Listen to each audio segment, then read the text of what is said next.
What is up, everyone? Limitless here, back at you again with another episode of Limitless Talks, where we talk about everything and anything from politics to economics and propaganda. That's a lot of stuff we're gonna go through in this video, right from new stimulus package, XRP relisting, the Chinese digital yuan, and so many more. You can see all the tabs right there.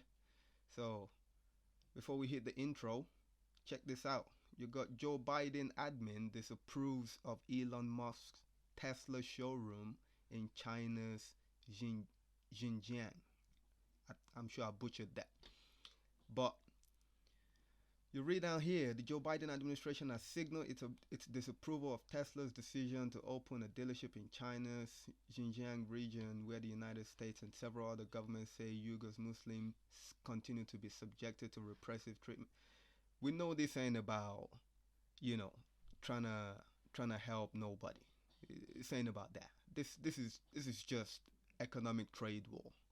It's nothing more than that. We know China is about to, they're about to come out in their full glory, and US is about to take a back seat. So let's keep that in mind. This is nothing but Hegelian dialect. If you do a quick search on Hegelian dialect, you'll see it's nothing but two sides of the same coin trying to act like they are against something, for and against something. Our politicians do it all the time. You have one side and the other side, one for, one against, and they all act like they're actually debating. No, they're puppets. Elon recognizes that for him to survive, for his company to make it, he's gotta open a branch up in China. That's just it. It is what it is. But anyways, more coming soon. Let's hit the intro and we'll get right to it.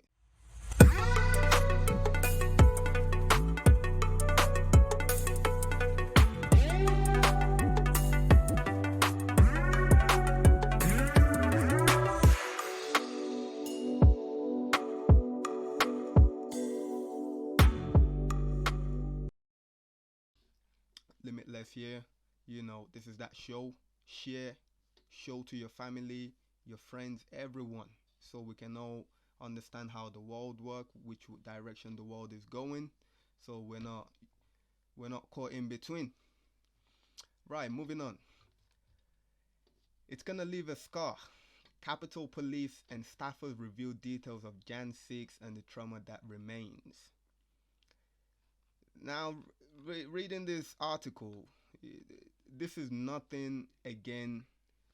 This is how they cause problem, wait for the reaction, and then they offer you the solution. And as we can see, they've been trying to crack down on protesting and civil marches. So we know this is nothing but another way for them to say, right, we're gonna create a legislation to basically stop you people from protesting. And we've seen that already in England, UK. So it's nothing new. It's just everything the US does, the UK does. Everything the UK does, the US does. That's why when you follow those two countries especially, you'll see that everyone just copying and pasting. It's just what it is. You understand what I'm saying? Moving on. Home Office refuses to reveal impact of expanded powers to stop and search people without suspicion. Really? How can a public government remember people, public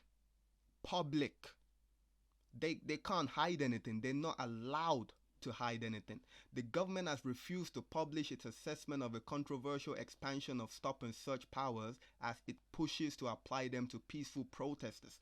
You see, again, similar to what we've read back here, they will create the problem, because we know they set up agencies in between the protesters. They set up the mob amongst the protesters that create this chaos, so they can come back and say, well, you guys have been naughty, so this is what we are gonna do. Bullshit. So, and We need to understand that the government does not have the power to hide any public information. They can't do that. They can't do that. Freedom of Information Act 2000, an act to make provision for the disclosure of information held by public authorities or by persons providing services for them, and to amend the Data Protection Act 1998 and the Public Record, you know the rest. Look down here. Any general right of access to information held by public authorities. Any person making a request for information to a public authority is entitled, A, to be informed in writing by the public authority whether it holds information of the description specified in the request, and B, if that is the case, to have that information communicated to him or her. They can't keep anything. They have to disclose any information relating to the public. And if we look at this is relating to the public. So they have to disclose that. Moving on. US lawmakers weigh new COVID-19 stimulus funding report. We know it's only about time before they start printing, couple more trillions. It's only a matter of time. The agenda is basically to bankrupt the current legacy system. The virus is not here to basically just be a virus. It's a virus. Nobody can see it. You can't prove that it exists or it doesn't. Forget about the lab result. You understand what I'm saying? It's not something you can see with your naked eyes. So it's easy for them to come up with anything and everything. You understand what I'm saying? That's why it's important that we're reading their information, all this stuff they're bringing out and telling us. It's important that we're actually reading it, because in there you'll see when they're lying and when they're just pushing an agenda. It's just that simple. So Washington, US lawmakers are discussing another possible round of COVID-19 stimulus spending for businesses seeking to blunt the impact of the fast-spreading Omicron variant, the Washington Post reported on Wednesday. What about for the people? Why is it just stimulus spending for businesses? You see, most of these money printing they're doing, it's going in the hands of businesses. And you know what the businesses are doing? They're stockpiling cash. If you see recently, there's a lot of liquidation going on in the stock market. Elon Musk just recently liquidated another 1 billion as well. Not just Elon Musk, all of them, all the big business owners and investors, they're stockpiling cash, because you see, once the central bank decides to raise rates and inflation kicks in, which will cause the price of everything to basically, it's gonna be insane, guys. And those who have the cash on hand to pick up the pieces when everything's gone down, those are the people that are gonna win. Everyone getting into debt now, buying houses, loaning money to get this, get that. You understand what I'm saying? And I'm not talking about small money. I'm talking about big money, big loans. You understand? Big loans. Most people won't be able to afford these loans once inflation and rates go up.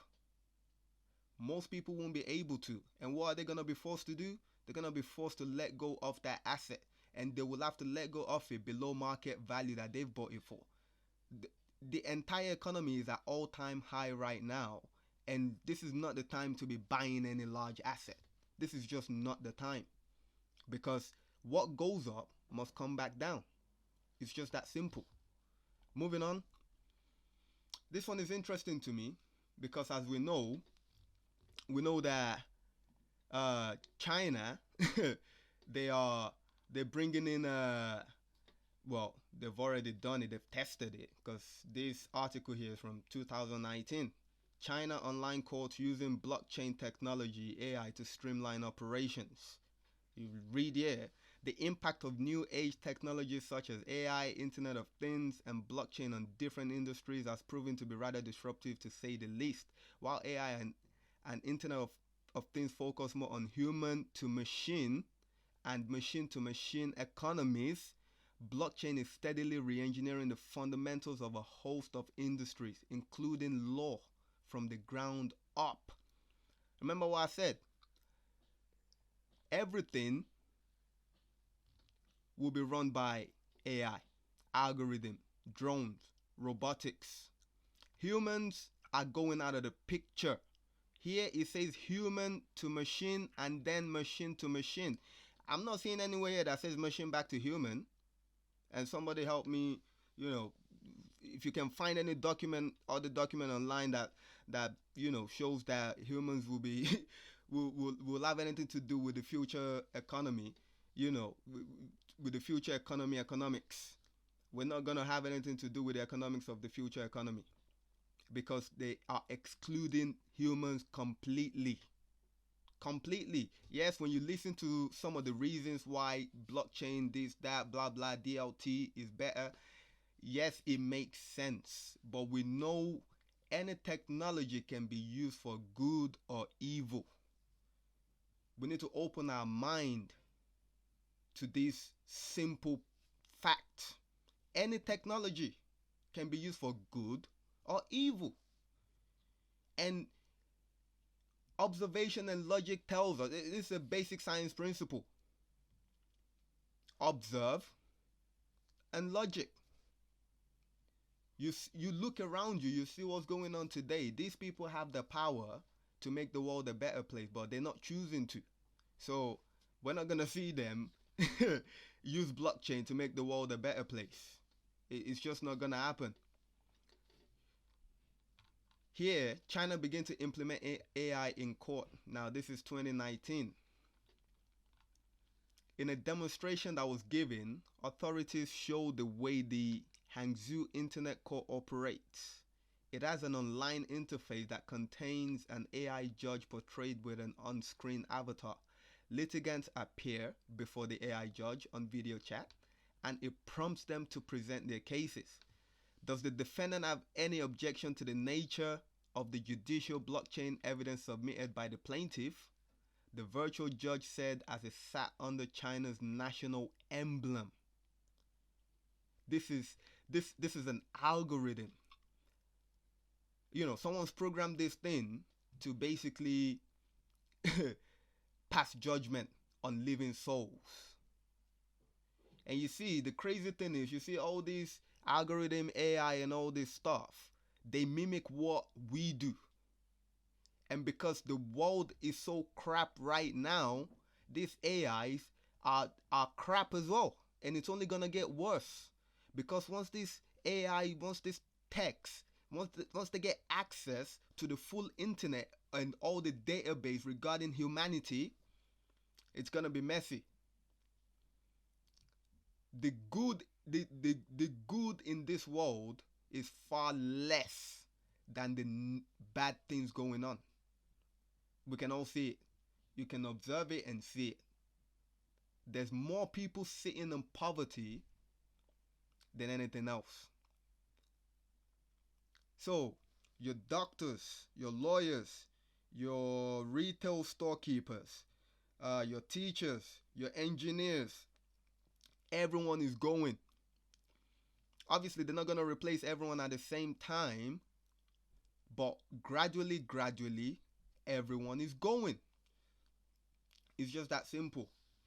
And I found this, you think we wouldn't be fighting over what artificial intelligence created. You think that is something the entire humanity should enjoy. But no, that's not what's going on in China already. In China, artificial intelligence has been widely used in innovative applications in many fields, resulting in tremendous efficiency and productivity. Not surprisingly, AI-related lawsuits arise and are being brought to Chinese courts for adjudication. Thanks to the kinds of invitation from the WIPO, I am honored to have the opportunity to talk about some latest court cases in China in this area. The key case I will highlight is the copyright dispute between Shenzhen and Tencent. Tencent, again, is a major financial institution. Well, I wouldn't say financial institution, a financial payment technology company in China. Now, Tencent and Shanghai Yingjun Technology Co., which was adjudicated by Nashan District People's Court, Shenzhen, Guangdong Province in December 24, 2019. Our core issue is whether AI generated content is copyrightable or not. You look down here, Tencent Technology Co. Limited has independently developed a set of data and algorithm-based intelligent writing assistance system and called DreamWriter to meet the need of large-scale and personalized content based. The bottom line of the story is they're basically suing for a content that the AI wrote. This article was automatically written by Tencent's robot DreamWriter. The defendant in this case, Shanghai Yingjun, without Tencent's permission and authorization, reprinted the article on its website on the day it was published. And they were suing them for that. Oh, it's ours. We created the algorithm, so you can't have it. Moving on. This one will be interesting. When it releases, I encourage everyone to get their hands on it and read it. Can't we just print more money? If that's not, predictive programming or just letting you know outright what they're doing, I don't know what else is. You come down here, look at what Andrew Bailey said. The economy and economics is all around us. In the decision we all make every day at home, at work, in the shop, despite this, economics is generally not well understood. It's by design. It's by design. Do they teach? Is economics part of what they teach us in the early stages of education? No, it's not. And nor are economists. So we don't understand economics, and we don't understand the economists. And it's because it's by design. So they're bringing out this book. Can't we just print more money to help us understand? This will be an interesting read, guys. Try and get your hands on it.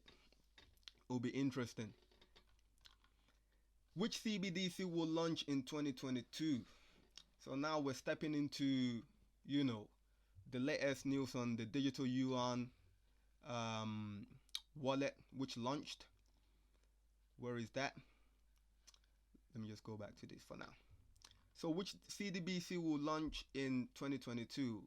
Anyone that's been following the entire financial infrastructure revolution going on, we know that this is just part of it. The financial sector is just part of it. You understand what I'm saying? Everything is changing. Everything. You see right here, across the world, only 2 nations currently use a CBDC, with Bahamas' Sand Dollar launching in 2020 and Nigeria's e-Naira in October of this year, 2021. And then China seems to be ahead of the pack. China is like 10-15 years ahead of everyone else. And it's by design again. Nothing ever happens by accident. It's always by design. You understand? Always by design. Its official Chinese CBDC will be controlled by smart contract. For me, I think everyone needs to understand exactly what these technologies are and the idea they are trying to implement. Because if you look past the technology itself, yes, it's great, but then at the same time, you want to think, what sort of evil can these people use it for? You see implications of programmable money. This is one of my major concerns. Programmable money is very, very important that we all understand. Programmable money, this document on the Bank of England page or website. One of the most interesting features that has emerged through developments in distributed ledger technology, DLT, is the potential to create programmable money.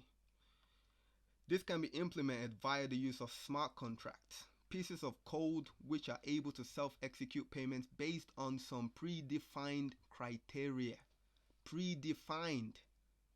In simple terms, these contracts are statements that say if X happens, then pay Y to Z. An example would be a forward dated payment. If today's date is X, then transfer £100 from account Y to account Z. More advanced smart contracts could be used, for example, to automatically initiate payments on the confirmed receipt of goods, or routing tax payment directly to the tax. Look, guys, they will take the money out of your account.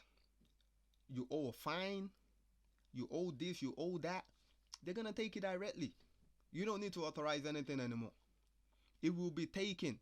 And just like I've mentioned as well, universal basic income, they're giving people free money.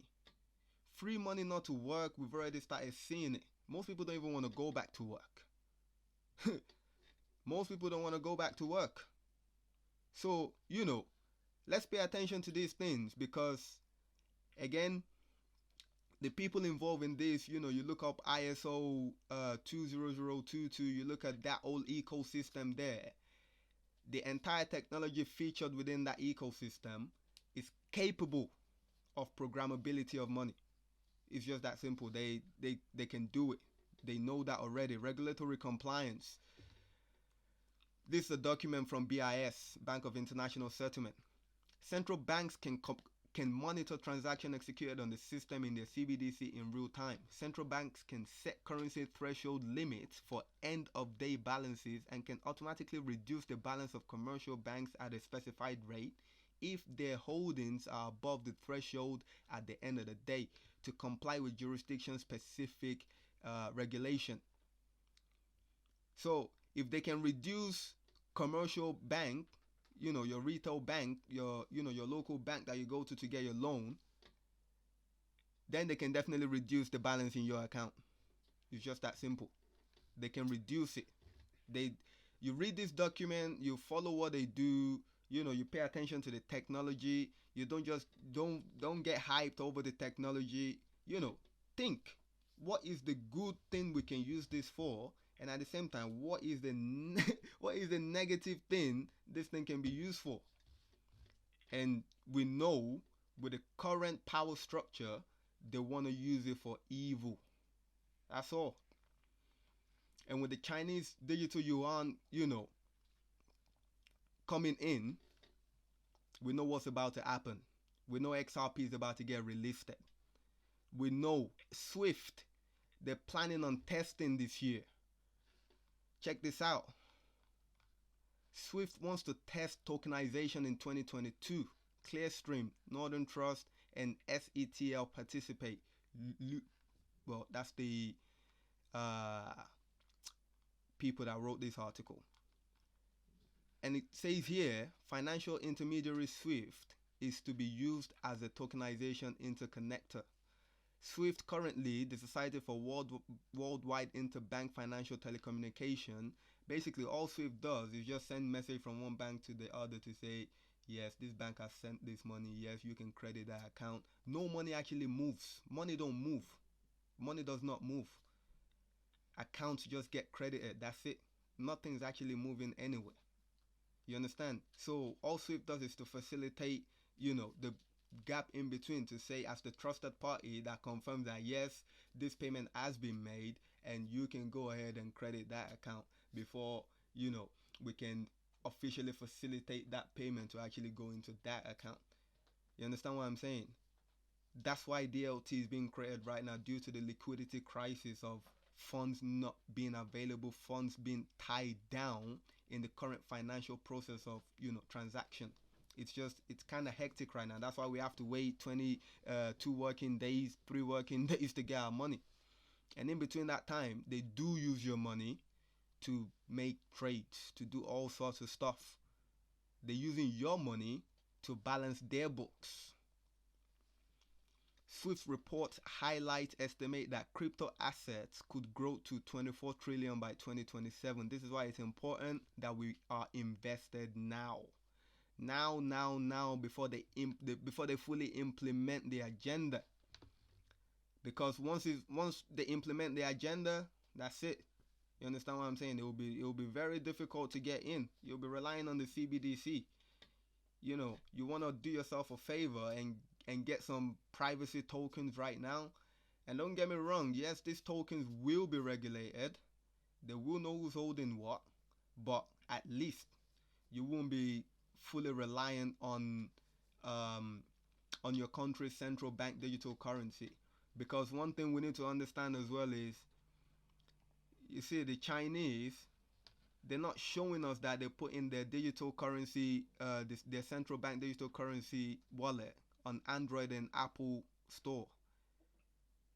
Digital currencies will be global regulations and global availability. Meaning you can be in the UK and be spending the Chinese yuan. It won't matter. You can be in Nigeria and be spending peso. It won't matter. Because everything is global, everything is all online on the internet, information is readily available. Now the best news of all, because we know once the Chinese digital yuan is ready, they're planning on using it at the Winter Olympics. You can see that already here. They said it. What's the document?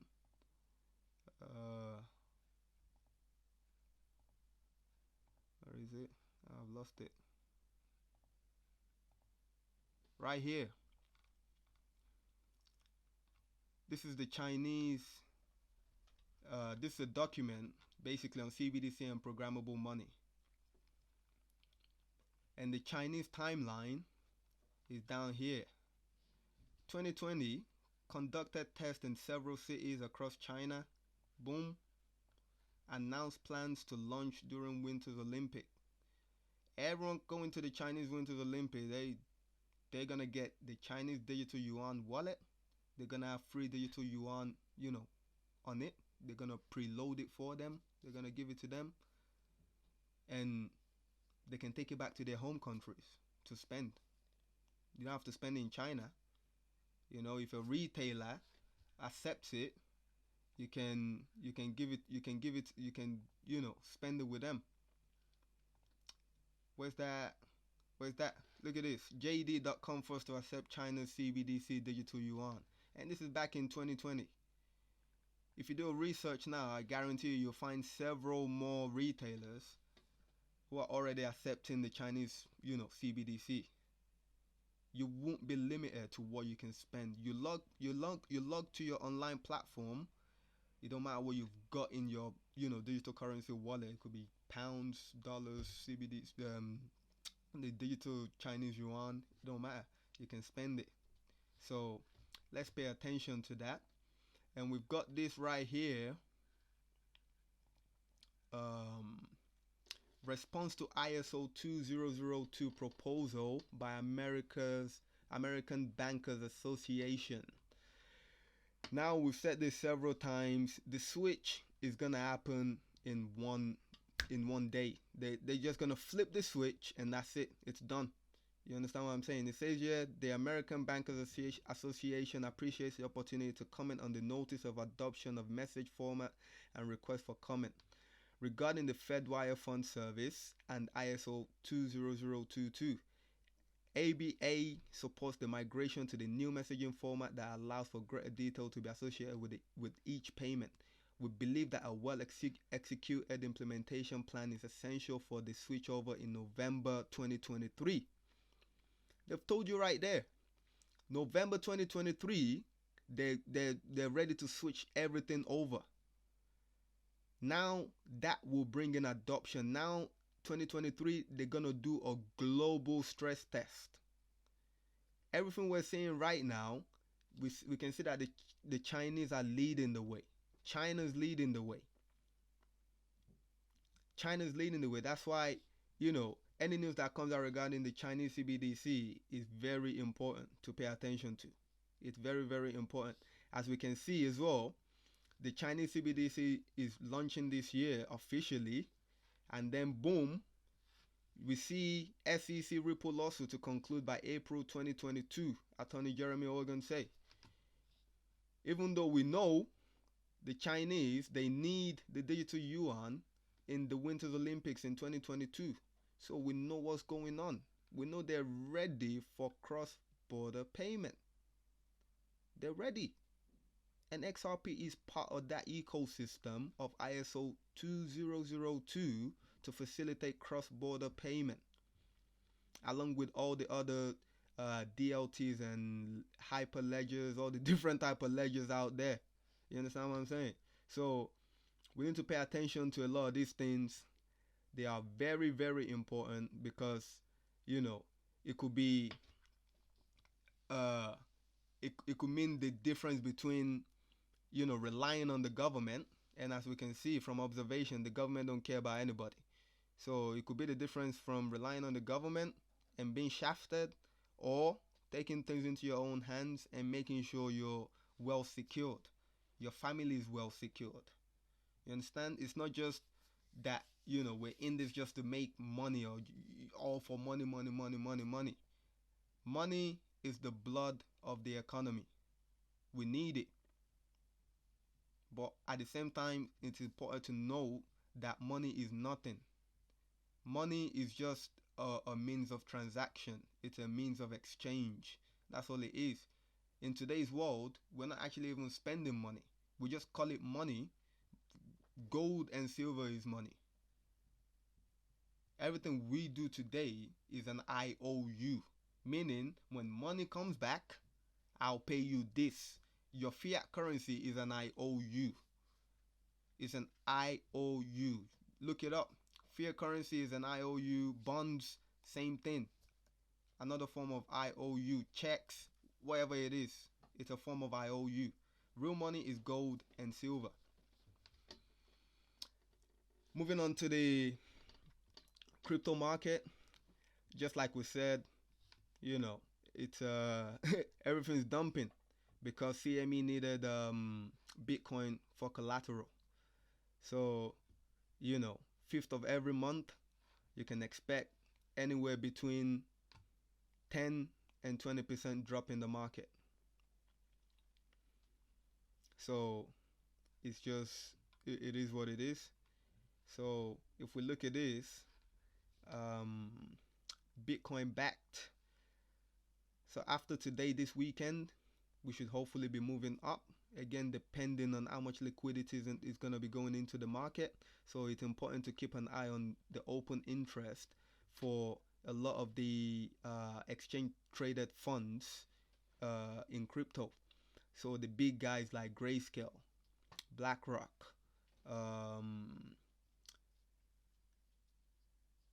I can't remember the other ones now. Excuse me. But keep an eye on the open interest, keep an eye on the volume, and you know, you'll be able to tell which way the market is going. So the next dump we will be getting will be on or around the 20th of January, because we know Bitcoin backed will be due. The contract will be expiring on that date. So you can expect another dump, and that's in 14 days. So with all that being said, guys, let's pay attention to the economy. Let's make sure we understand exactly what is going on, the technologies, you know, the applications. Let's make sure we know that anything can be used for good or evil. It's just that simple. And based on the observation of the world as it is today, they're using it for evil. It's just that simple. They are using it for evil, and we need to understand that and plan ourselves accordingly. So with all that being said, make sure you like, share, subscribe. Tell your family, friends, loved ones, everyone you know, the fourth industrial revolution is upon us. And once the switch is flipped, you know, we're all locked in. We're all locked in. So let's endeavor to not just ignore the news. You know, it's not fun reading a lot of these things, it takes time, you know. It takes time just looking up stuff, reading, doing this, doing that. But the benefit of it is you know what's coming and you can prepare. Because a lot of the time, you hear people say, nah, that ain't gonna happen. No, that's conspiracy. Oh no, that's this. And two twos now, 1 year, 2 years down the line, it's happening. So let's not be those guys that are gonna be there like, only if. So guys, you know what it is already.